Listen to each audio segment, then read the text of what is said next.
The Northern Colorado Bears improved to 5-0 this season when they score 80 or more points. They were able to do it against one of the top defensive teams in the Mountain West as the Bears beat the Air Force Falcons 83-79. Justin Adams and Rachel Galligan with you. And this is a tough loss for the Air Force Falcons. Another close game. They weren't able to get it done at the end. It's just hard. You know, they shot the ball extremely well from the three-point line. You had a lot of guys who contributed. We'll talk about Bobacker. We'll talk about Boylan and Petrides. But, you know, they weren't really able to have success inside the three-point line. But to me, the story of this game was just defensively. Air Force is one of the best defensive teams in the country.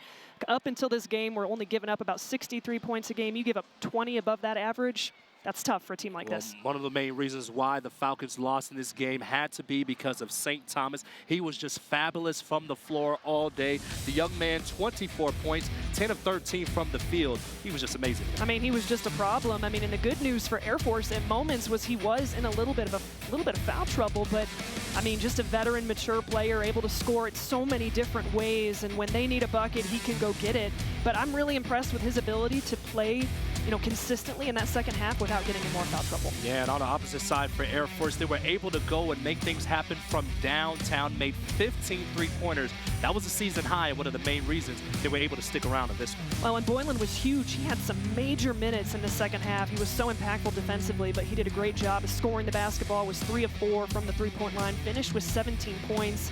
His presence was felt throughout the course of this game, and Bobacker, I mean, we continue to talk about his ability to shoot the ball. I mean, he's a 42% three-point shooter, finished with 26 points, 6 of 9 from the three-point line. That is a career high, but just not quite enough for Air Force. Again, I just go back to what they were doing defensively as we take a look. I mean, he was scoring it in a lot of different ways. I mean, impacting the, you know, getting to the rim, but look at those bench points from Northern Colorado. I mean, that's a glaring stat right there. And then also the points in the paint. Northern Colorado wanted to shoot the three and get it into the teeth of the defense, get into the paint, and they were so good at that here this afternoon. And it makes much sense that at the end of this game, it wasn't St. Thomas that made things happen in the paint. It was actually Jaron Reilly who was able to go and get the deciding 2 points in this game. A very difficult loss for Air Force. Before we let you go, you got to look at Air Force. They'll now have a long break. Their next game will be on January 2nd. They will now be on a 3-game losing streak. And if you look at those 3 losses, their first loss against Eastern Washington, you lose that game by 5. The next one to Texas Arlington, you lose that one by 3. And then this one you lose by 4. What can Joe Scott and the rest of the staff do just to make sure that this team is ready to go when they come back on January 2nd? Well, that's hard. I mean, you know, when you feel like at points your record could be 2 wins more than 2 or 3 wins more than what it is right now. But right now, they've got to be in the locker room talking about, okay, we just trust the process. We stay the course. These are the things we've got to shore up. We've got to continue to be better at taking care of the basketball. They did that in the second half. They've got to be better defensively. I mean, too many looks in the paint.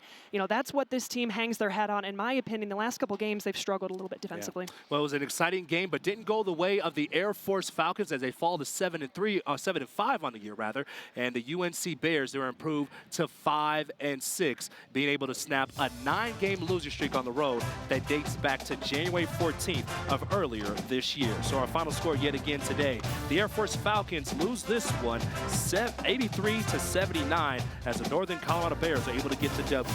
We'll be back on January 2nd at 2 p.m.